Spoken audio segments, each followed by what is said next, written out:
I'm a feminist, but I met a man last week who told me he couldn't cook, and that made me happy because that's my job. I am an excellent cook. I won't stand for people coming onto my territory. Now, this is one I got off Twitter from someone called Amy Mulready, and I thought it was so good I wanted to use it on the show. So Amy Mulready says, I'm a feminist, but I just found out there is a board game called Marrying Mr. Darcy, and I am worryingly keen to play and win that game.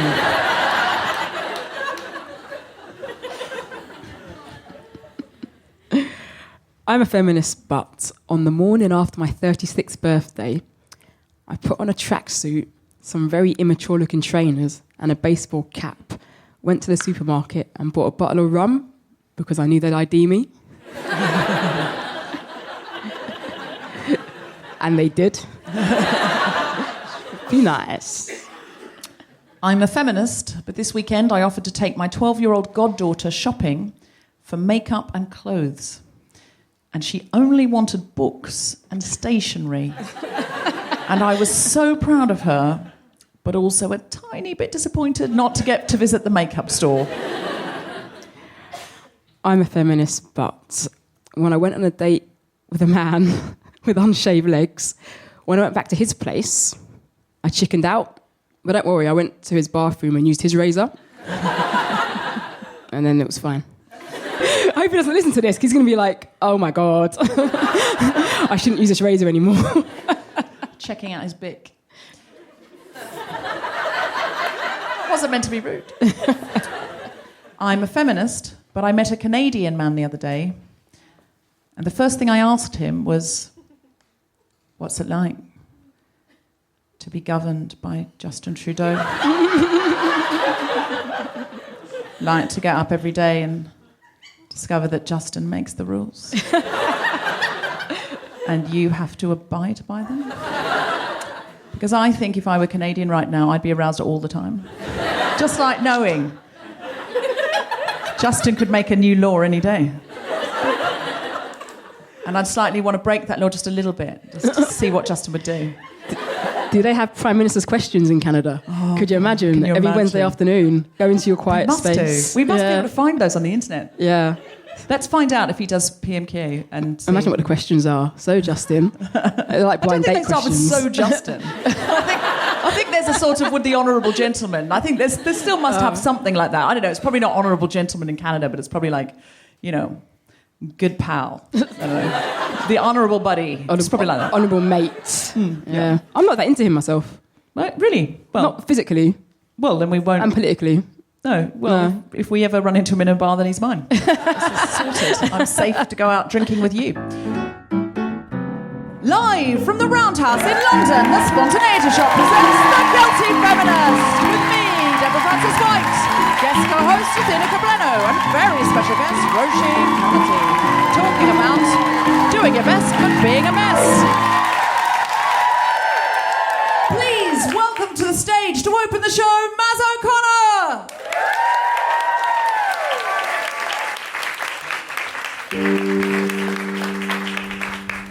I want to be thin, but I want to be free. I'm jealous of her, and she's jealous of me. I feel like a fighter. I don't want to be a fighter. I want to be the woman you see on the cover of the magazine. Oh, my darling,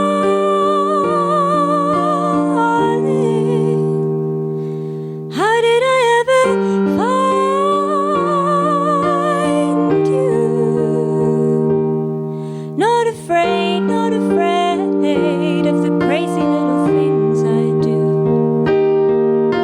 The crazy things I do.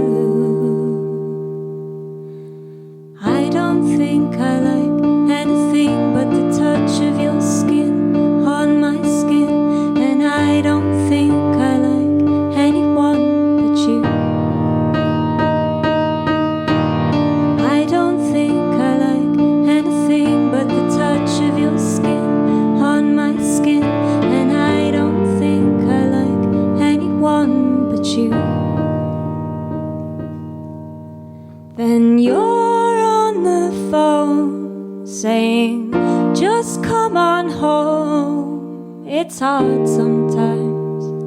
It's okay if it's hard sometimes, but that doesn't ease me. How could it ever ease me when it's hard more times than it's easy? Oh, my darling, how did I ever find you? Not afraid of the crazy little things I do. The crazy things I do. I don't think I like anything but the touch of your skin on my skin, and I don't think I like anyone but you. I don't think I like anything but the touch of your skin on my skin, and I don't think I like anyone but you.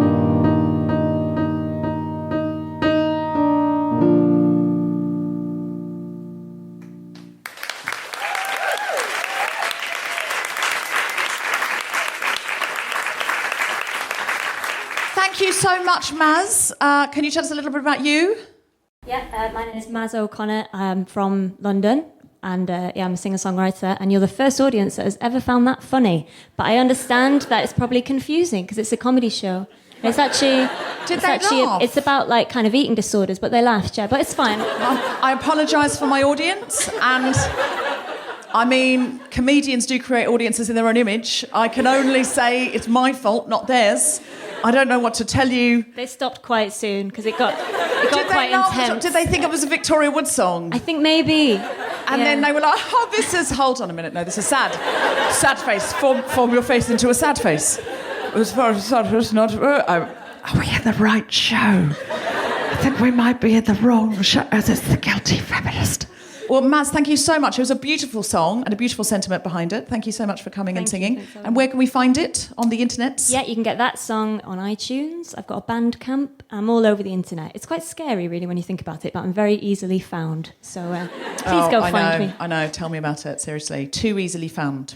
But to be honest, there's not much really to find because I tell it all every week because I need material. So really anything the tabloids could find on me at this point has already been dissected quite heavily in my own show. Already, what do they want? Pictures? I don't know. So thank you very much, Maz. Thank you for coming, and we'll see you at the end of the show to close the show. Maz OConnor!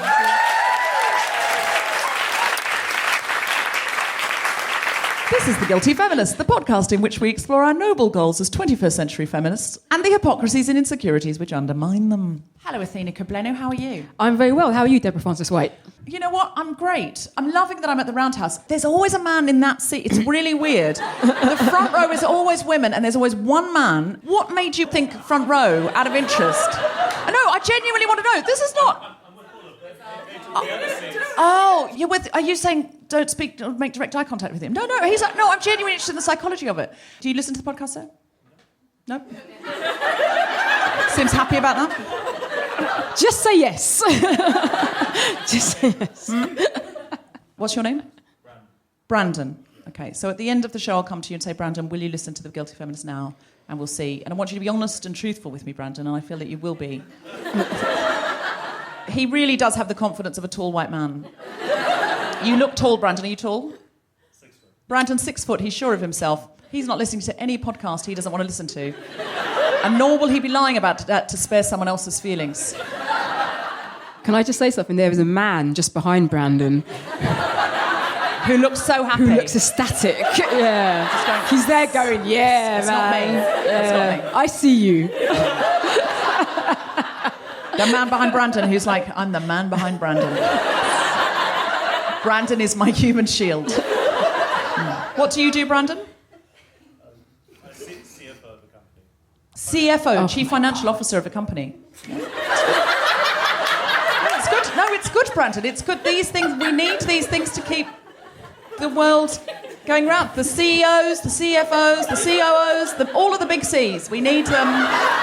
We need them them to keep the world going around. I mean, there'd be no capitalism if there wasn't CFOs. It's important, Brandon. It's important. It's good. Are you single, Brandon? Yeah. Are you? Oh. Brandon is single and wealthy and 6 foot. And girls, he's at a feminist podcast. I want to objectify Brandon. Are you interested in dating at the moment, Brandon? Just out of interest? Because the rest of you can go, to be honest. I think. So today's theme is doing your best but being a mess. That is that you just... Sometimes I think it's really easy to feel, as a feminist, that you should be on top of things and that a feminist would be organised. A feminist would be somehow... I think it's hard to get the basics right when you're trying to change the world. That's just the problem. Like, you want to dismantle the patriarchy, but then it's like, oh my God, you want to iron your sheets? I'm a sheet ironing person. FYI. Are you? Yeah. Which is, but I've got better things to do, right? But when they're piling up, and I keep losing my socks. I keep losing them. I just struggle with it all. I just struggle with all of that. I feel like I need a nanny. Like, I feel like I need somebody to organise my life because I'm so disorganised. I liked it when I lived at home and my mum did all that stuff. Well, that's sort of what I mean by a nanny. For me, yeah. So like a mum. I don't post on social media that much, but when I do, like if I put a picture on Facebook, it's a nice one. Or it's like, oh, I'm in Sydney having breakfast or something like that. And I think people do sometimes think that my life is together. And to those people I say, the day before last, I lay in my Pilates class weeping. I was actually crying in Pilates. And I was just looking at my stomach and how it had changed. And I know we're meant to be body positive, but I just looked at it and went, it's not like nice and not nice. It is nice. It's still nice. It's lovely and nice. It's so nice. It's nice and soft now. Whereas before it was nice and it was sort of had like, I could see the muscles because I was doing loads of Pilates and yoga. I was taking my body somewhere. We were going somewhere together. And I just felt like it's gone somewhere without me. And so I was lying in Pilates crying about my stomach and just going, this is terrible. If anyone sees me crying and they know I'm the guilty feminist who's meant to be body positive, then I look like a great big hypocrite. So I was like racked with guilt that I felt bad about my own body in a terrible cycle. Shall I say the last time I cried? Yep. So basically, I kind of look after my mum. She lives alone, and we had to get a plumber around. And the plumber was, he just said, I'll be there in the morning, which is fine. When you're paying what I pay, you just take that as a time. So I got in my car. I showed up to my mum's house. I didn't have breakfast because I was a little bit late, so I was a bit hungry. But I was like, doesn't matter. My mum will have peanut butter, and I'll have peanut butter on toast. And I get there, and the plumber's already waiting outside. And I was like, oh my God, thank God he's here. I was a bit stressed. So I let him in. He got to work. And then I go to the kitchen, and my mum's got no peanut butter. And I burst into tears. Yeah, I know that feeling. It's ridiculous. But I think there was a lot of stress in my life up to that point. And for some reason, I was driving along the North Circular on my way to my mum's house going, oh, blimey, that peanut butter's going to taste delicious. And genuinely true, when I got there and realised she'd had to go to some appointment and not let the plumber in, and then he had to get set up, and he was giving me an hard time, and then there was no peanut butter. I know. Marmalade. Yeah, no, we've definitely got the part about no peanut butter. It's Brandon, would you open my water? Because I'm about to cry because I can't open my water. And I'm a feminist, but I can't open the water. Thank you, Brandon.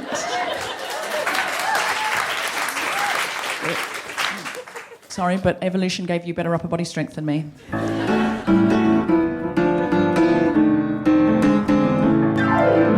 Please welcome to the stage, Deborah Frances-White.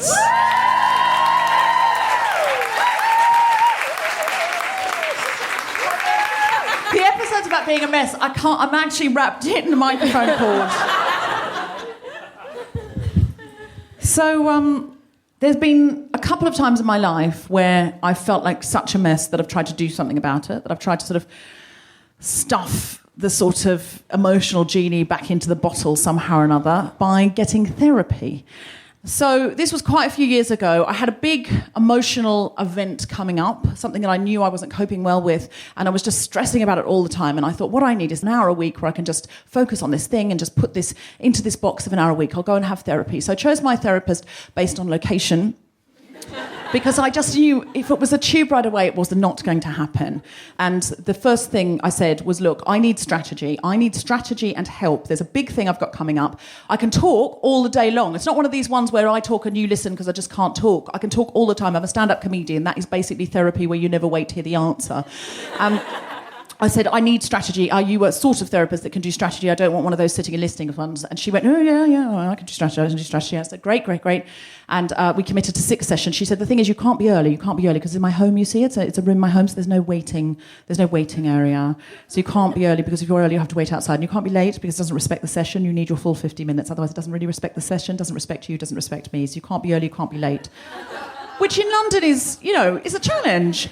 So the first few days, too frightened to be late, I was early, and you're standing out the front of somebody's house in the rain. And the first day, she just let me talk, but that's fair enough, because especially if you've had a weird life like me, you need to give the therapist context, because you can't just say, like, as you know, probably if you've listened to this show, you won't know this, Brandon, but I used to be a Jehovah's Witness, and you can't say to a therapist, you know how it is when you have to wake up really early on a Sunday morning to go and knock on other people's doors to tell them that their life is going to soon be over and the impending doom is in the form of a fiery apocalypse and their eyes will be plucked out by birds unless they listen to the Bible and convert, and then they pull out a shotgun and walk you down a rural driveway and see you off their property. You know when that happens. Because they don't know. Nobody knows. You don't know. No, you're not really laughing because you're like, no, we don't relate to this. It's very difficult. It's very difficult if you've had a weird life to make anybody else relate to it. So the first couple of sessions sort of it was me contextualising and filling her in up until now. But she really wasn't saying anything. She was just doing that sitting staring thing, which I'd very specifically said I did not want. So in the 4th session, after shivering in the rain out the front of her house, I came in and I sat down and I thought, I'm not saying anything. And she looked at me and she was like, well, I'm not saying anything. And I was like, well, I'm not saying anything. She was like, well, I'm not saying anything. And this went on, I swear to you, for 5 minutes. We just sat and stared. And I was like, I'm paying, so I'll sit and stare at you for 50 minutes, as far as I'm concerned. And eventually she went, so how have you been this week? And I went, well, yeah, no, all right, but I've just got this big thing coming up, as I've told you, and I really need strategy to, I need some advice, really. I need some advice on how to handle it. And she said, well, what advice would you give yourself? And I was like, well, terrible advice, clearly, because my life is a mess, because I'm miserable. The kind of advice I would give myself, if it was any good, I would already be fixed. Clearly, I don't have any good advice for myself. That's why I'm paying you, a professional who has apparently gone and got degrees, that you can give me advice. What is this? What advice would you give yourself? That is literally like going to a personal trainer and them just staring at you and just going, have you got any, because I want to get fitter, so have you got, well, what would you do if you wanted to get fitter? So I'd probably get on the treadmill. Why don't you try that? Well, what should I do now? Well, what would you do if you wanted to turn it on? No, why don't you try that? I don't feel any fitter. Well, what would you think would be the next? Turn it up? Yeah, turn it up. That is therapy. Therapy is like a personal trainer who makes you do the work, but you're paying them. So eventually, week 6, I said to her just outright, do you have any strategy for me? Because I've got this big thing coming up. She said, I don't really do strategy. And I was like, no. I was so angry, and I was like, well, that's it for me in therapy. She said one insightful thing the whole time I was there, literally in 6 weeks, and I was like, never doing therapy again. But then a few years later, I was coming to a crossroads in my life where I was actually quite miserable. I was broke. I'd been on the cusp in show business for a long time, and I don't know if anyone else has ever been in the arts or anything like that, but it's really easy to get onto the cusp. It's so easy to get onto the cusp, and you think, oh my God, I'm on the cusp of greatness. But the cusp is endless. You can live on the cusp forever. Ever. And then, when you get up to the next level, it's always another cusp, and there's people up there with sticks going, fuck off, it's our cusp. It's like, the cusp, there's endless cusps in show business. So I'd been on this one particular cusp for a very long time, and there was no sign, and I just thought, I've just got to heave myself up to that next cusp at least, or get out. And I thought, am I going to have kids or am I not going to have kids? Because I was coming to that age where I was like, I've really got to decide about kids. I've got no money, my career's cuspy. I just generally feel shit about everything. I just don't know what I'm going to do. I'm going to go and have some therapy. So again, I based geographically, but I was prepared to travel a little bit further for someone I thought was going to be a little bit more helpful. And do you know what she said? She said, well, yes, the thing is you can't arrive early because it's my private home. And you can't arrive late because that doesn't respect the session. She said, so come to this address. And she said, you'll know it because it's got a Corvette and a brand new Mini on the driveway. So I got there. I had to stand there early in front of the Corvette and the Mini in the rain. Then eventually it's like, you can't come through the front door. I rang the front door. You can't come through the front door because you'll wake the baby. Of course you will. And so you have to walk around the side, and I had to walk around the side. And then I went back. It was this back room. It was like a rumpus room for kids, like a sort of family room. And it had things in it like a pool table and a sort of full-size fish tank. The kind of things you only buy if you've bought all the really good versions of everything everyone else has got. And now you need something else to spend your money on that no one else has got. And so I went into this room, and she sat there, and she was in this beautiful little outfit, like dress above the knee with tights and patent leather boots. I'll never forget the boots, shiny patent leather boots from Russell and Bromley or somewhere. And she sat there and she said, well, yes, I'm working at home now because I used to have surgery and, but now I work at home because I've got the baby. We got 2 older children, 10 and 12, and then we thought, are we going to have another one? We thought, well, it's now or never, isn't it? It's now or never. And I sat there going, yes, it's now or never, it's now or never. It's now or never. So we thought it's now or never, so we'll have another one. And I thought, it's now or never, but you've got 2 perfectly good other ones who are old enough to walk and talk on their own, and now you're having another one. And she was like, yeah, well, we thought it's now or never, now or never, now or never, yes, now or never. It's very much the song that my beating heart is playing. And she was like, but what's great about working from home is that the nanny can take care of the baby. And then I can just sort of pop in between sessions and have cuddles. And I think that's really the secret of success, isn't it? Sort of that balance between work that you really want to do and sort of real cuddles and love. Yes, I'm sure it is. I'm sure it is the secret of success. I'm sure it's the secret of success and happiness. It's just lovely. I'm thinking of having a baby, but I just don't know if I'd be able to cope with that. Oh, you should have a baby. You should have a baby. Well, I'm just really worried about money and like how I would do it. Well, I mean, it's really ideal if you've got your career sorted first. Is it? Is it? It's ideal if you've got a career sorted first. That's what I would do. I would get my career sorted first, but then I wouldn't tarry on the baby front because I think a combination of work that you love and cuddles from a baby is the sort of ideal route. Is it? Is it? I said, but sometimes I run out of milk and loo paper and am I fit to be a mother? Well, you can't do that, of course, if you've got a baby. No shit! Thank you. Thank you. Every week I felt shitter and shitter and shitter. Basically, it was like Dante had created a whole new level of hell that was the life I wanted, made me go in there and sit and stare at it, while the other me told me how great life was because she'd been better at planning and hadn't had a fucked up beginning bit. I was just like, what is this? Is terrible. Anyway, I thought, no, see it through. Week 6, I thought, no, I will go. It's the last one. I'm not going back after this. I've committed to 6, but I'm not going back after this. But I really didn't want to go. And then I woke up in the morning and I had the flu. And I just thought, no, not doing it. So I rang her up and said, I'm really sorry, I'm not going to come. I've got the flu. And she could hear in my voice I had the flu. And I said, I don't want to give it to you and your baby. Don't want to bring germs into your perfect house.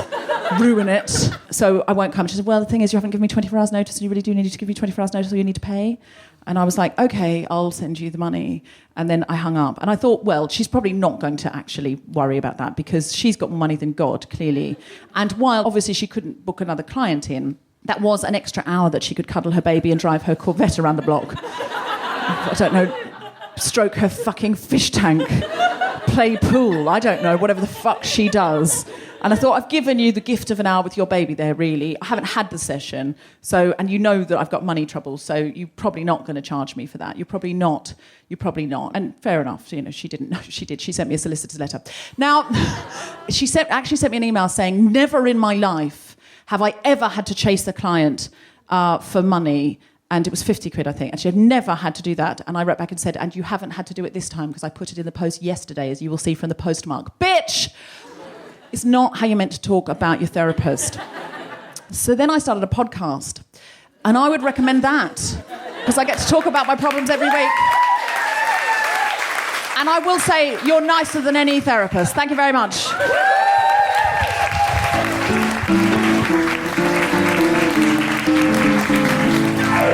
I think it's time to get our guest on. You may know her from Man Down. You may know her from all sorts of other fabulous television shows that she's appeared on. But if you don't, you should definitely know her from Game Face. Put your hands together and make big Guilty Feminist woohooing noises for Roisin Conaty.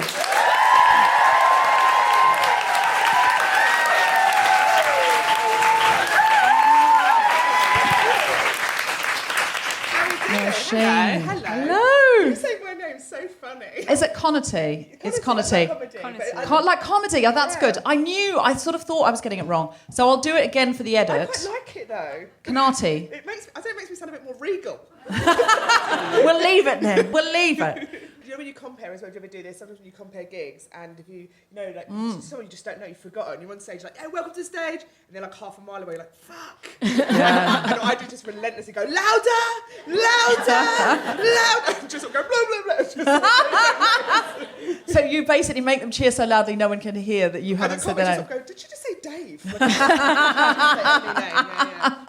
So your show Game Face, so anybody who doesn't know, hasn't seen it, it's on Channel 4, and if you're listening internationally, you can probably get it through Hulu or something It's on like Hulu that. in the States, on Hulu in America. It's a sitcom, and it's about a young woman called Marcella.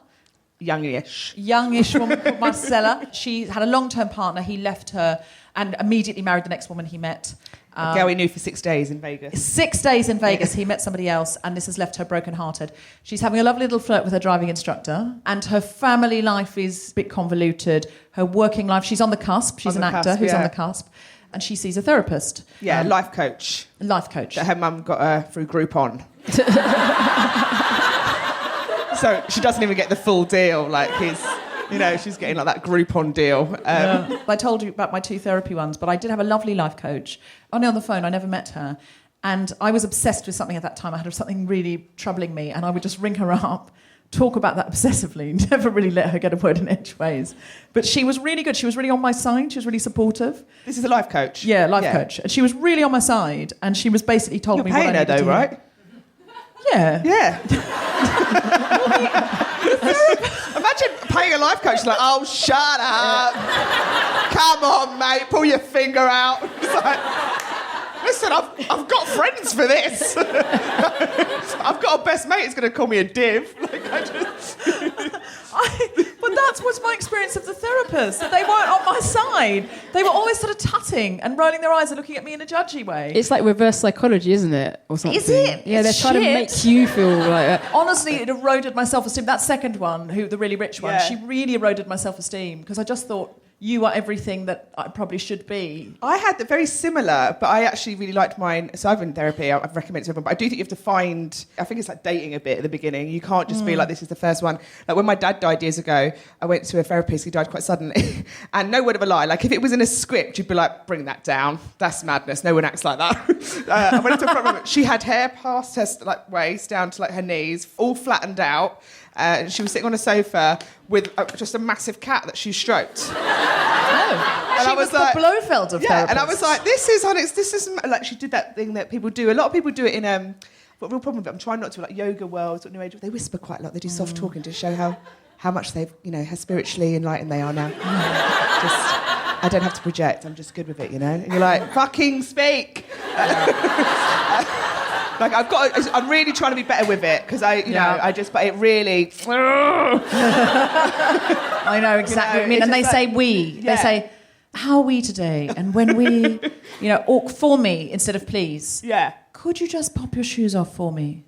Oh, that's for you. Yeah. Right. What are you going to do with them? Do you want them? What do you mean for you? Oh, fucking hell! Don't say for me. What do you mean for me? Could you just turn around for me? Could you just lie down for me? It's like, well, if it's for you, no, because I'm paying. If it's for me, sure. Yeah. But my last therapist was really good, I think, but I became obsessed with her in my head, exactly like you. It's amazing how much because I felt like when I explained to her, this is in my head, none of this has been said, but you're making very gross generalisations about her house, how she's sitting, and like my sort of taste in men. And sometimes she'd pull a slight face or like things, like I felt like I was explaining to someone why I eat shit. Do you know what I mean? She was like, oh, why do you eat shit? And I just felt like you look like you've never made a bad choice in your life. So, it's quite hard to explain to someone why you eat shit if they've never eaten shit. So I was a bit like, I need a shit eater for a therapist who can at least, from the beginning, be like, I get it, you're in the eating shit stage.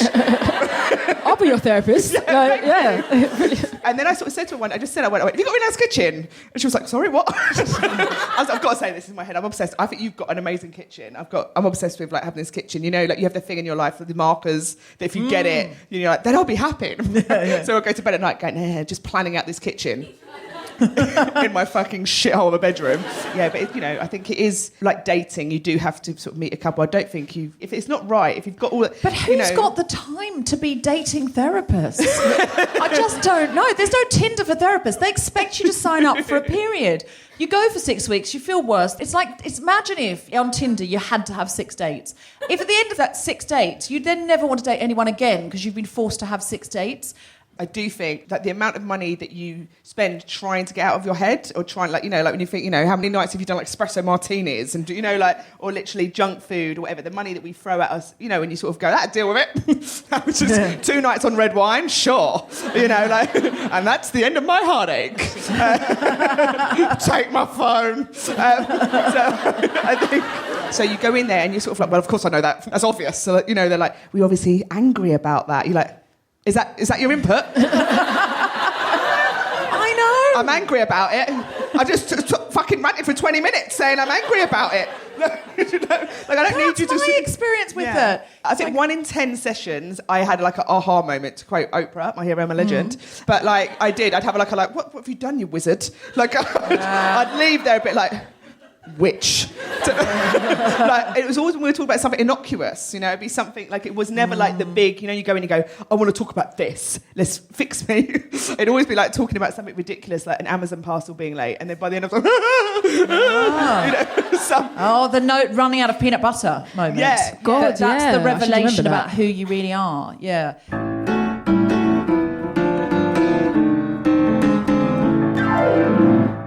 Hello, it's Deborah Frances-White, briefly interrupting your podcast listening.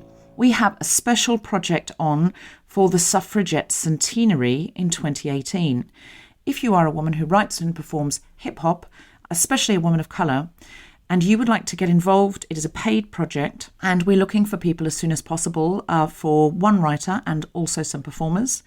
If you're someone who loves The Guilty Feminist, and ideally someone who knows and loves Hamilton, then if you could get in touch with us at guiltyfeminist@gmail.com, we would love to hear from you. Ideally with a sample of your work, a link to something that you've done, that would be fantastic. If you're interested in a paid project with The Guilty Feminist for the centenary of the suffragettes. We've also got some dates coming up for some new shows. We've just put on sale some shows in London on the 7th and 28th of May at King's Place. We will also be in Adelaide in Australia on the 24th of February. And we will be in Melbourne at the Cooper's Malt House on the 1st and 2nd of March. We will also be at the Sydney Opera House on the 4th of March. There'll be 2 shows, so if the first show is sold out, keep checking back, and the second show, the later show that day, will go on sale very soon. I hope to see you at a live show soon. There'll be a special edition of The Guilty Feminist on Christmas Day. We do hope you enjoy it. In the meantime, everybody have a wonderful, wonderful holiday and a fantastic 2018. Big love from The Guilty Feminist.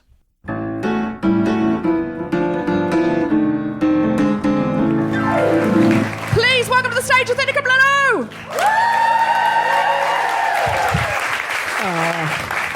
How's it going, guys? We good? Yeah. I'm happy to inform Brandon that I am single as well. I've been single for over about a year and a half now.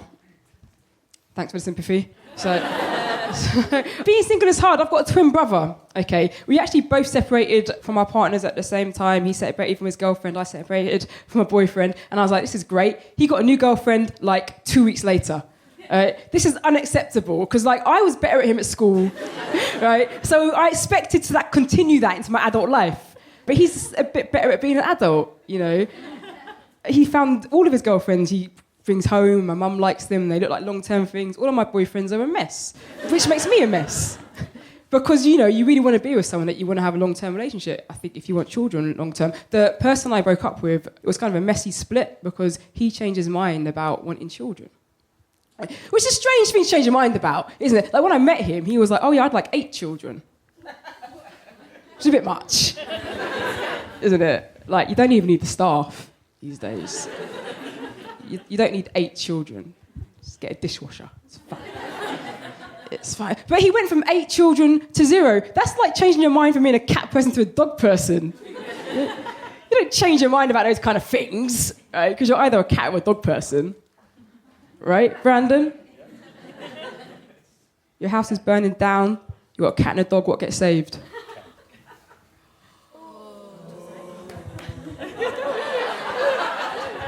I'd say my mum. But it's all right, Brandon. But you don't change your mind about that kind of thing, man. I've started to date recently. I don't know what it is, if I'm being fussy or if the men I'm attracting just aren't right for my needs. Like, I once went out on a date not too long ago, and the guy was late, and he came running into the bar, and he was like, "We can't stay. You've got to pay for parking here." You know, what am I supposed to say to that? I'm a professional person. I do actually have a day job as a contractor. I've got an evening job as a stand-up comedian. And I think the problem is, because I'm doing okay in my day job, because I'm doing okay in my evening job, I don't have time to do okay in my personal life. It basically means I'm a mess because I'm not a mess. This makes no sense, right? So this is the problem. Because my brother just goes to work and does nothing else, he's got time to do his paperwork, sort out his invoices, hang up his pictures, do his ironing, you know, but I don't have time to do that. I'm too busy trying to chase the cusp, which I've now learned is never ending, right? That's a very stressful thing. I think the more you've got going on in your life, you don't realise how well you're doing because you don't stop to think. Do you know what I mean? I don't have time to stop to think, though. I don't even have time to wait on escalators. You have no idea how stressful I find it when the walk-in side turns into a stand inside, right? What is this? And that means it's maybe not my life that's a mess, maybe it's just the way that I'm looking at my life, right? But then I do feel like I'm a mess because, you know, I am 36, I would like to meet somebody, I would like to settle down, but I don't know how to do that, okay? I could do that by meeting men at the front rows of gigs. Of gigs that I do, that's an option. I could do that by continuing to date online. I could do that by getting my mum to hook me up with someone at her church. But then what happens is you meet guys and you don't judge them for their personality. Like, are they kind? Are they caring? Do they have nice shoes? I'm thinking about, you know what? I wonder if he's got points in his driving licence. Because we all know that when you add additional names to your insurance, you get cheap insurance, guys. I'm thinking, you know what? This is a nice guy, but is he the kind of guy that would change his religion in order to allow our child to get into the best school?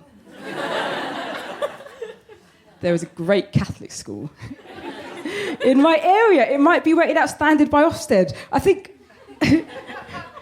I have mummy issues. You're supposed to have daddy issues, but I have mummy issues because my mum's amazing and I want to give her the life that she wanted, and she always wanted to be a grandparent, you know, but I'm 36, my twin brother's 36. We've given her no grandchildren. I've got a 48-year-old brother. I mean, he has lots of Star Wars toys, but no grandchildren, right? And I feel bad about it. In fact, I'll end on this story because it's a sad story. She was telling me about a friend of hers that she thought was ignoring her.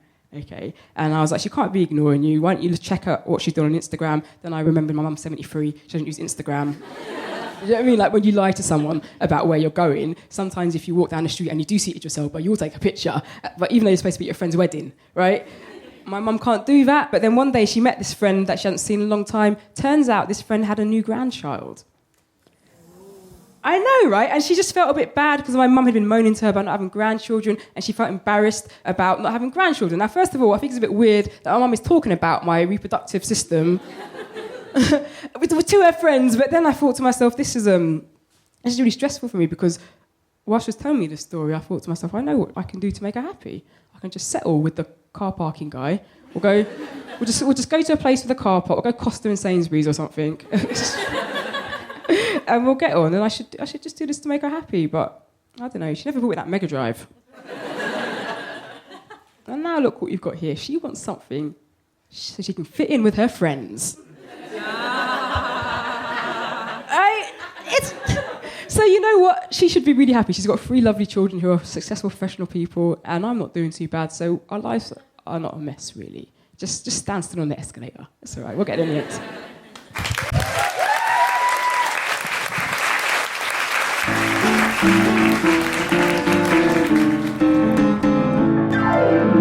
Do you feel like, as a feminist and as a woman, do you feel like that need to be, I've got to have it all sorted out? And do you feel like we hold ourselves up to higher standards if we identify as feminists? I think, yeah. I think it's you know, the Sorry, was that an conversation- unfun question? No, it's like good. I was just trying to just make sure I answered it, rather than just sort of, sometimes I just start speaking and then it's like jazz for 10 minutes. And I have to try and find the beat again, like, there you go. There's a question, jump in.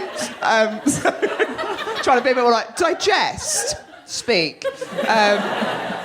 It started out like a sonata, and I interrupted, panicked that wasn't a good question. No, it's a great question. I totally do. I don't think it's just women. I think in the world, on the biggest scale, a capitalist world, we're all made to fight for crumbs in a way that maybe it's got the worst it's ever been, you know, housing, you know, so just from the basic, from the top level down, you go, everything is like, we're like a house. You know, these are things that, you know, 40, 50 years ago, if you had sort of a decent job, not like, you know, a millionaire, you could be like, maybe I'll buy a flat. You know, and so I think a lot of those things have gone. I think as women and as people who identify as feminists, I think it's huge because you always are judging yourself for wanting things, for not wanting things. And I get worried sometimes about how we try and govern ourselves. I don't like cognitive dissonance. Do you know what I mean? I don't think saying what you need, you think you should say rather than what you feel, because what you feel is the truth. And you can still slag that off or have it, but I don't think saying anything that you don't feel. It's like wanting kids. For a while, or like so in the show, I felt it was really important that she wants a career, she wants a, but it being wanting kids is sort of seen as a bit like, oh, you know, really, you know, in this world you're going to bring that up in telly, you know, like it feels a bit. I love the bit where the life coach says, "What's your biggest fear?" And she cuts to a fantasy of herself like in a hole, really old. And she's got a magazine or something that says, "You forgot to have kids, you stupid woman. Why didn't you have kids, you stupid woman?" And she crawls out of the hole and Donald Trump is the king and climate change has ruined the world. But within this is like, and you forgot to have kids in this horrendous nightmare, like you'd want them there. But it made me laugh a lot because I think that is... It's highly relatable, I think. And I think you're right. Sometimes feminism can forget the sort of the personal side of like that conflicts with the general making society better, that you still have these personal pressures that they go alongside other quite emotional issues, like obviously relationships, you know, so it all gets mangled up and you're trying to do the right thing, but then you have an ambition that you don't necessarily have control over, which is feminism. It is a lot about control, isn't it? But you don't really have control over kids. You meet someone, you have them, or you try and have them by yourself, or you might not be able to have them, which is, you know, which happens. So you can't even want to have them because then it just might not happen. So yeah, it's a stressful time. I think just having the freedom to not sometimes, I feel like, pretend that things that are important to me aren't important to me. Like, you know, we've been in showbiz when you're starting at gigging and, you know, like trying to, that pretending to do well, because you need to have you need to have a blag. All female comics are hustlers. That's what we do. We're like, yeah, I got 20, don't worry, put me on the bill. No worries. You've got like 9 minutes and like, hope I can do some banter. You know, that's what you have to do. The game has got no room for people who are like, I'm not very good. They're like, really? Well, bye then. So you have to, I think it's hard being alive, isn't it, really? And it's hard knowing what to, and also to know the effect that you have on people as a woman and as a white woman, me. I feel like that's, you know, we all have to be aware. It's sort of kind of what the work you put out and the stuff you say, and we're in that time now where it can't just be like, which is my, so I've got that convoluting thing of like, say what you feel, and then also like, but, you know, the world's listening. Yeah. You know? That's actually a great mantra. Say what you feel, but remember the world is listening. Yeah, and you've got a part in it. You're part of the culture. I think comedians sometimes have this thing where they're like, but we're the people stand outside culture and comment on it. And you go, we're culture makers as much as, you know, so... I wouldn't ever normally say names. Should I say a name? I think I might, just because of the context. I went to see... Just one woman wants to hear a name, and it's just for you. Just for you. Stop me if either of you are friends, and I'll take it back and say it without the name. Like hell, I want to hear all of this. I want to talk a little bit about Jim Jeffries in this context. Yeah. Are you comfortable with me talking about Jim Jeffries? Yeah. Good. Okay, so I went to see a Jim Jeffries show years ago in Edinburgh, and a friend wanted to get tickets for something else. They weren't available. The box office said, why not Jim Jeffries? And this friend is someone I call a chartered feminist. And I said, Christina, you got tickets for Jim Jeffries. Do you know who he is? And she was like, no. And I went, okay, well, you're about to find out. You bought the tickets, mate. So we went in, and he had a joke. It was, actually, do you know what? I'm not going to tell you the joke. It was really, really awful. It was a joke that was both horrible to women, disabled people, fat people. It was just horrible. The whole thing was horrible. And it really stuck with me. It stuck to me as I left the theatre, and I found it very difficult. And recently he was making jokes on his now American television show, which he has about Weinstein. And he was saying, well, you know, I might have told a few sexist jokes in my day, but, I mean, they were all in good fun. And basically then spent ages denouncing Weinstein and Weinstein culture. And I actually tweeted him, he didn't respond. But I said to him, the thing is, you have co-created the culture in which women are other, women are sexualized, and women are completely judged based on their physicality. And the thing is now, what really kills me is that he is now the paid pundit of our pain. That's what kills me. The white guys who have contributed to this, who are now being paid to do jokes about it. And I thought, if you really are sorry for the things you said in the past because you realise they weren't great, give your space up for 1 week to a woman. Say, women are taking over my show this week. Yeah. And you do the top and you do the tail. And you usher women in, you say, they're getting my spot. Because actually, he's built that real estate on the backs of Weinstein culture. And now he's going to be paid to comment on it? Come the fuck on. So that's just across the world, isn't it, at the moment? Like, women's, our news, finally they recognise us as humans and we make the main news. And so male comics who do their male, nightly shows where they sort of say, here's the summary, from a white male point of view. And they're... Let's summarise Weinstein from a straight white male but it's across the world, and you really notice it because I don't think we...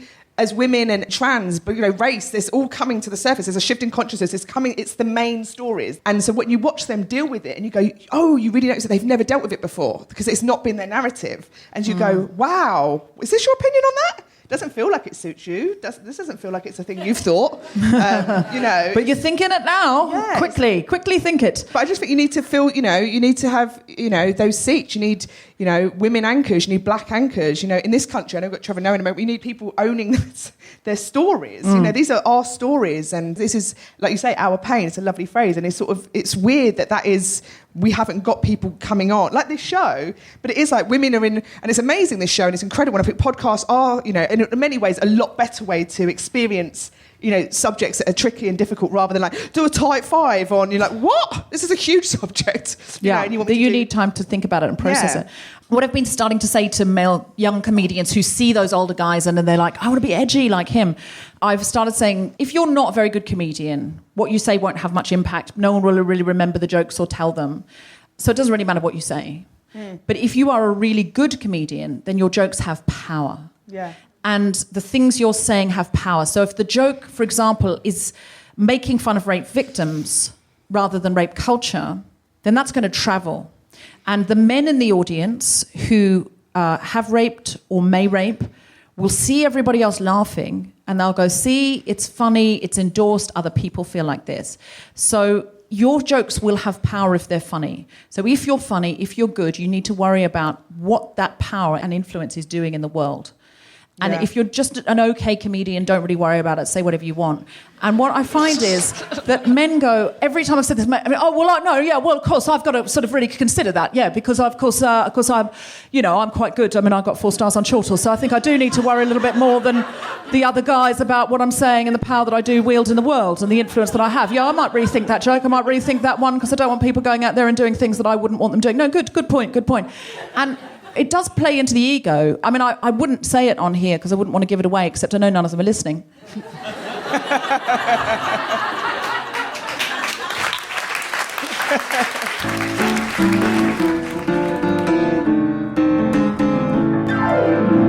Does anybody have a question? Oh, yes, there's somebody there.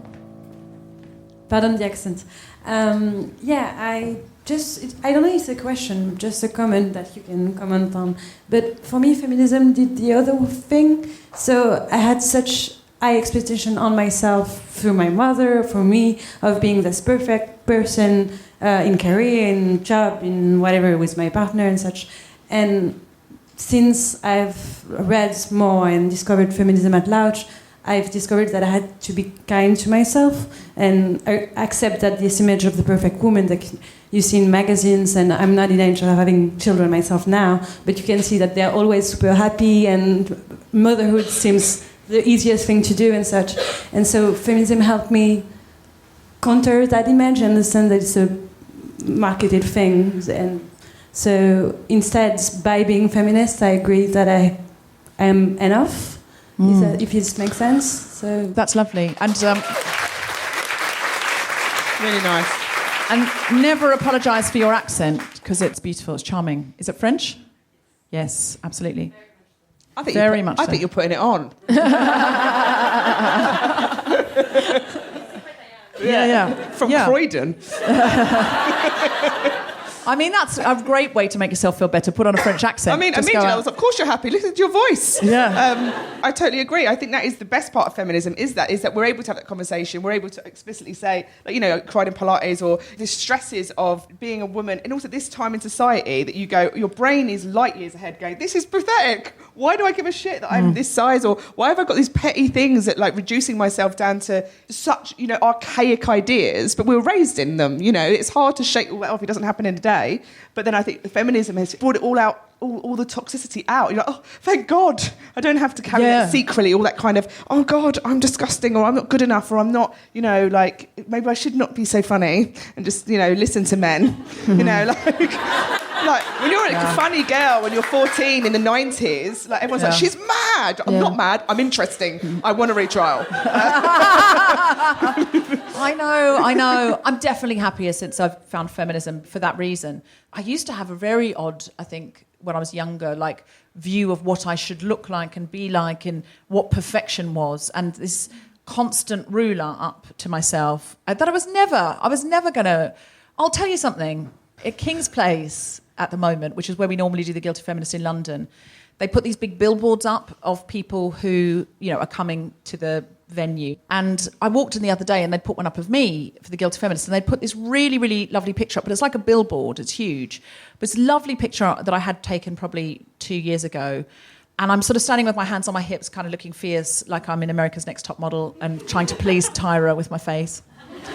And I've got this big winged hat. And I looked at it and I was like, oh no, I can't live up to that at all. I can't. And I had this moment of going, I'm sure my hips are bigger than when that was taken. And they weren't small then. And I was like, just, oh God. And that doesn't matter. I don't judge big hips on other people. Like, I'm not looking at someone else's hips and going, those hips are big or wrong or anything like that. But just in that moment, I thought, I cannot live up to my own billboard. And I can't do it. And then I thought, that's what billboards are. They're just things no one can live up to, even the people on them. Totally, and it's the end of a time. We're still in the end of the time of the 90s, of nuts, you know, of all of that. We were soaked in misogyny, you know, and so you can't help but internalise that, to have a thought and go, the fuck am I thinking? And I think seeing yourself on a billboard or seeing yourself in, you know, when I see myself on TV, like, you know, when I was like 14 and, you know, I've got big teeth and then you grow out of it because you really like, listen, I'm fine, and then you see yourself for the first one on a 40-inch screen, you're like, oh, yeah, that is, my teeth were fucked. Thanks, everyone. Everyone's like, you've got lovely teeth, you know, like, yeah, I do actually, and I'm really interesting. And then it's just, you're like, you know, you're 29 years old, you go, I should have got braces, guys. Like, you know, but you know, this is what I'm thinking. Have I got news for you? In his office, go, I should have got braces. Do you know what I mean? It's like, that's internalised misogyny. We preempt what people are going to say about us because we know we're still judged like that, and we're going to get so. It's a natural survival thing to go, what are they going to say? What are they going to say about me? How is it? How am I going to But we're judged for our looks. Like, as a comedian, you will have been introduced to the stage as the beautiful. Yeah. And it's like, just say my name. What? You know, I'm not introduced that way. I've never once been called the beautiful. The stunning, maybe? No. Attractive? You have. You definitely Yeah, have. you have, trust me. An MC's introduced you as... Yeah, it's one of those things you go, funny. The word you're looking for is funny. Yeah. you're shouting it, but, you know. Yeah. I've probably had lovely those cosy words that basically say she won't be very funny, but she's prettier than the boys type words that I get, I think. In 2004, I was flying for Bling Blush Bonk, me, Kerry Golliman, Abba Vidal, and we had a photo. The photo I had was sort of like this. Like I'm thinking, it's quite posed, isn't it? And I look really hot in it. And I'm flying myself, and I'm this close to people. It's like, 2004? So it's like 13 years ago. Like, I'm at peak. I'm flying this guy goes, looks at me in the face, goes, she's fit, is she on it? And I went, yeah, she'll be there later tonight, I reckon. Like, actually asking me, who's that girl? And I was like, just sort of like, me? Oh God, it's the worst. I don't know why we do it, really. Do you have a question? The one recommendation I had was to read Dietland. If you want to get over how you look. That's an amazing book. Really? In fact, it's a feminist issue. It really helped me. Fiction. Oh, okay, so novel, right. You can't stop it. Dietland's about some radical feminists that catch and kill alleged rapists. And I'm all in. And at the same time, a young woman who wants a gastric bypass because she wants to be thin and she starts to get messages. I've been wanting to do Guilty Feminist Book Club for a while, where we say we're all going to read this book, and then in a couple of months later, anyone who's read the book sort of wants to come. Just pretend you've read the book. Yeah. Just read the back. It's all there. Yeah. What's those notes you get at school? What are they York called? notes. Yes, York notes. Yeah. The Cliff Notes of The Handmaid's Tale. Yeah, I was there, read it, totally, yeah. Okay, I do have a question. Great. I want men to be part of the solution. So here's the thing. I watched a clip about 3 men. One of them was Drake, one of them was a Pakistani a musician, and one was a rock band or something like that. Each of them saw something happening while they were performing, stopped the concert and said, "Stop that. Leave her alone, don't touch her. It's her body, not yours." One got the bouncers to pull the woman out off the floor. That's what I want men to do. I Yeah. want them to take their stage, point it out. Not to save me, but to be part of the solution, opposed to, it's not mine. It's not mine. I can't take part. So is the question, how do we get men to be more like Drake? If I'm a comedian, yes. You bring them to recordings of the Guilty Feminist, sit them in the front row. That's a start. Yeah. Did you bring Brandon? You came with Brandon. So Brandon's never listened to the podcast before. We're going to ask him now. Brandon, would you listen to this podcast now? Yeah, I would. You would? Oh. Yay. Look, I feel he's sincere.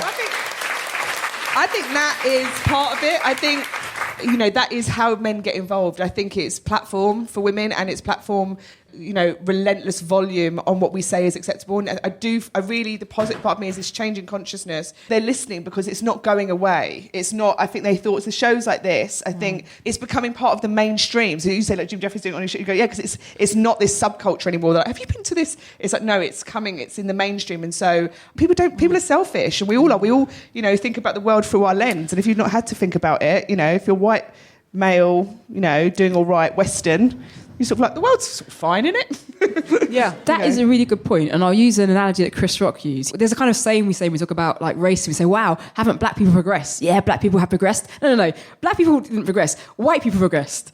Yeah. That's what changed. So in terms of patriarchy, okay, yes, as women, there are women who aren't feminists who, we can still educate ourselves. But generally, it won't change unless men do what the men you named did. And that's unfortunately the issue. And that's why it'll be a circle until what needs to changes, which is the issue. I do feel like something's happening. I do feel like there's a little earthquake going on, because lots of men are saying, I had no idea. And some women are saying, well, then you weren't listening. But then, okay, they weren't listening. But if they are now, then that's a good thing. That's a positive thing. I think it's really like the 70s or the 60s. It is that change, and there's shifting. There's a lot of stuff coming on about, we're all in this time. And I think at my most kindest and my most sort of understanding, when the world changed, especially older people, they don't understand, I just touched a bum. You can see, that's what they did. And because women were raised to take it, so they just, all of a sudden they think women have gone mad. Do you know what I mean? And then some you go, they haven't. We just had to take it then, I read this interview of Kathy Burke, and she said, in the 70s, men could tell you to get off the bus and move seat. She said, I just responded. She went, if a man said move, I just did. Wow. She was like, you just did. You just did what men said. If they said move in the chair, you didn't row back. You just sort of... And people who were 2 years ago were saying, we don't need feminism, we've already got equality. I wonder what they're thinking now, because this was all just below the surface. And it's come out, and every day there are more names and more names and more names and more names, and more women are getting braver, until eventually it's sort of the whole world sort of standing up and saying, yes, this has happened to us countless times. It's happened to every woman I know. The truth of the matter is, as well, is when you get to a senior level, it's all men. Anywhere. Do you understand what I mean? So when people say, what's it like being a woman in comedy? Like being a woman in any job, really. At senior level, there's less of us. And that is the culture, because they make the culture. Who's under them, you know what I mean? They are the culture makers. And now it's sort of like, no, we don't care, because we're coming together in mass, which the internet, for all Twitters nearly give you a breakdown on a daily basis, it does. You're able to share. Women are able to, sort of support each other and say, I've got you. Yeah, I think things are changing, and I feel it in myself.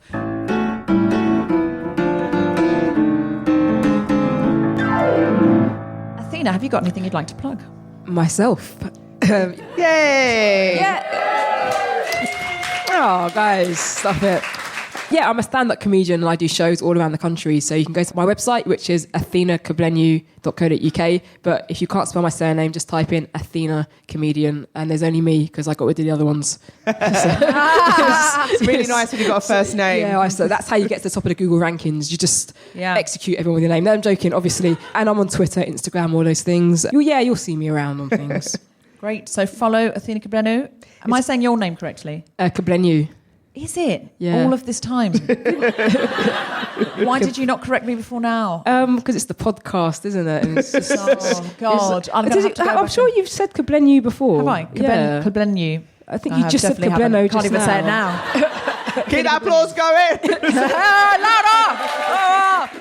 It's great when you've got a name that like is a comedian. So Roisin, obviously Roisin comedian. Like there's not many, but then at one point 2 other Roisins came out, and I was feral with rage. I lost 2 days. How petty is this? I literally took it like personally. I was like they didn't have the right to have the name and be comedians. It was genuinely one of my darkest days. And my friend was like, "Sorry, I just need to clarify what I'm listening to. Are you saying that because they're called Roisin, they're not allowed to be comedians?" I was like, "I'm not saying it exactly like that." But that's what I'm feeling right now. So a quick true story. I went to an audition the other day and I met another Athena, and I had no right to be angry because she was Greek. I was a bit angry. Yeah, you couldn't get more Greek. My darkest hour on this was once watching Would I Lie to You, which had 7 seats, 6 male comedians, and Deborah Meaden from Dragon's Den. Yeah. Now, I'm not saying I'm the funniest comedian in the world, but of the 2 Deborahs, I can take her. She's a famously grumpy entrepreneur. What the fuck? And I'm watching a panel show going 6 male comedians, and I'm still annoyed about it. I don't blame her for taking the gig. And much like I wouldn't invest £50,000 in your business for 15% of the equity. That's all I'm saying, because if I did, I wouldn't be able to mentor you properly. It would be a disaster. Roisin, what would you like to plug? Game Face, I guess. More positively. Game Face, I guess. My show Game Face is on All 4. You can watch it. It's got 6 episodes. I went really hard on it. I'm trying to speak more positively about things. I was sort of raised in a house where self-praise is no praise, but I know that's like not great. So I'm trying to be like, it's quite good. Give it a watch. It's really good. If you haven't seen it, I really thoroughly recommend it. I really enjoyed it. I laughed out loud so much. If you in any way feel like your life is not perfect, but you're trying really hard, then Game Face is for you. I would like to plug Global Pillage, my diversity-based comedy panel show, which we're trying to get on radio or /telly. So the more you come and support it, the more likely we will get that going. Tonight, this is a bit like on those television shows in the 70s where they used to say, while staying in, this is what they used to do in Australia, while staying in Sydney, the artists have enjoyed staying at the Wall Street Townhouse. We had Hashay tonight, Hashay burgers, because the Hashay just dropped them off to be nice. There's this really fancy burger place near here. We're all vegetarians, so we had the vegetarian versions. Are you a vegetarian? No. No, okay. Roisin isn't. I'm trying to be. But it's a really lovely burger place, and it does veggie options, and it's right near here in Camden. Go and check it out. It's Camden's finest, and they just gave us free burgers and chips. There was a moment, though, where Maz, who's the musician, who's lovely, I leaned over to get into the Hashay bag, and she went, "Oh, did you want me to pass you the salad?" And I froze, and I was like, yeah, that's what I was looking for. I wasn't at all looking for the chips. So that's, yes, please pass me the salad. And then I had to go get the chips myself. And if you see me, I also go to Try Yoga in Camden. You can see me there crying in Pilates Sunday at 5:30. Our charity of the week, I feel like we need someone else to read this out because it's always someone else. Brandon, you're a CFO. Would you be all right reading out the charity of the week and pretending it's your own? Okay, so come to the... So there's a microphone there if you want to use it. Brilliant, I'll turn that on. Just go a bit closer to the microphone. Emmeline's Pantry is the charity of the week. We're a women's food bank based in Manchester. Don't laugh through the charity of the week. This is like when you laugh through the song about eating disorders. Sorry, Brandon, go from the top, Brandon. Okay. The charity is Emmeline's Pantry. We're a women's-based food bank based in Manchester. We support women by offering fresh, halal dairy, fruit and veg, as well as the usual long-life foods, sanitary products, baby items and clothes. Unlike other food banks, we give women a choice of when they come in, so we never pre-bag items to ensure women have some control in what they eat or feed their families, despite having little or no money. We support women from all walks of life, including domestic abuse, sexual assault, homelessness, young mothers, and mental health. Our website is www.justgiving.com/Emmeline's Pantry. Thank you very much.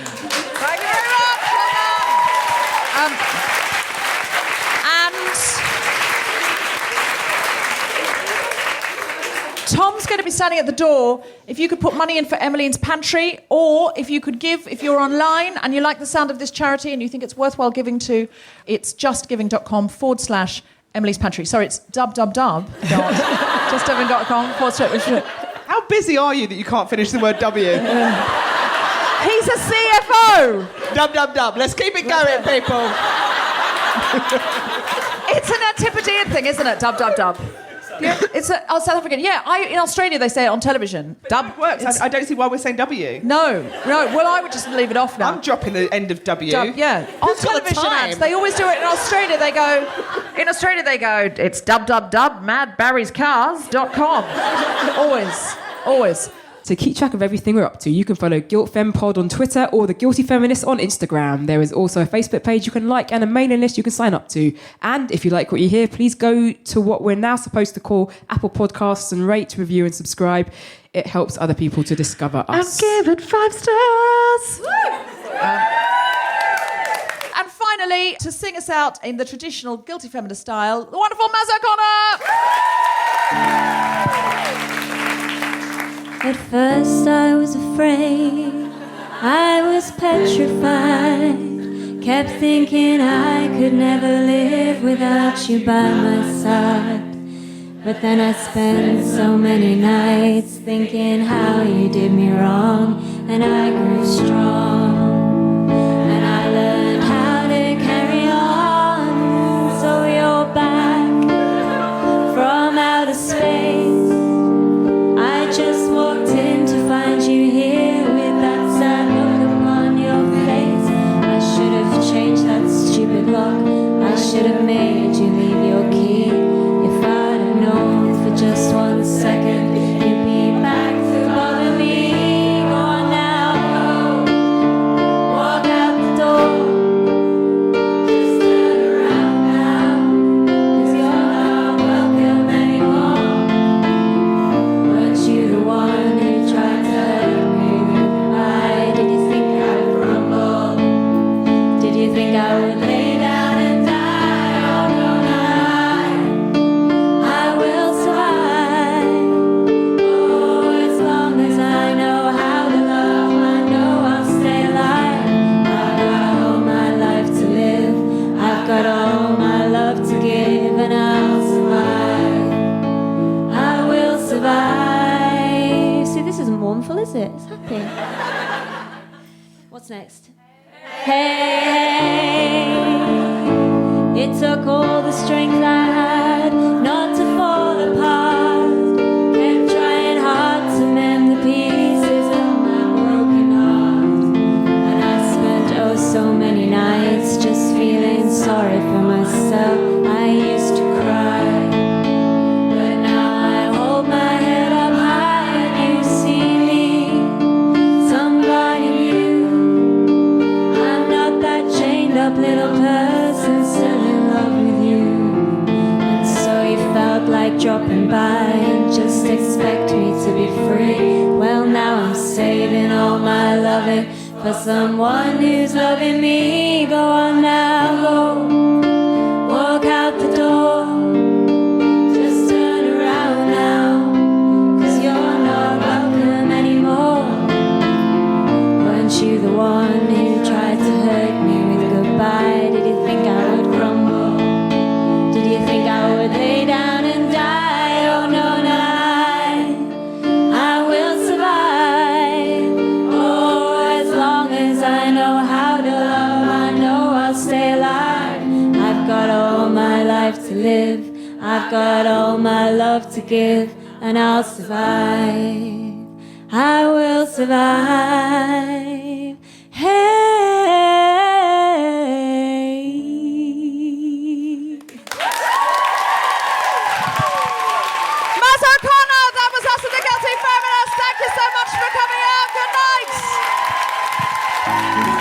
You have been listening to The Guilty Feminist with me, Deborah Frances-White, guest co-host Athena Kugblenu, and our very special guest, Roisin Conaty. The recording engineer was Grundy Lazimbra. Music was by Mark Hodge and Maz OConnor. The producer was Tom Selitsky for The Spontaneity Shop.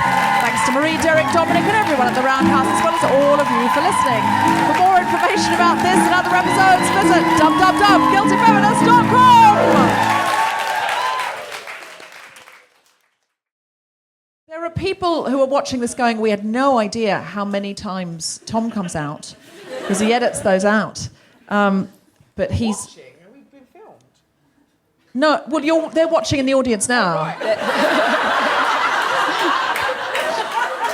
Because normally they're listening. Watching. Yeah. We don't make them close their eyes through the show just because it's a podcast. That seems extreme. It's like Would you close dining your in the eyes, dark. please? I thought it was just a listening gig. Yeah, she did request in her rider that the audience look away from her when she speaks. No direct eye contact with Roisin Conaty or Roisin Conaty.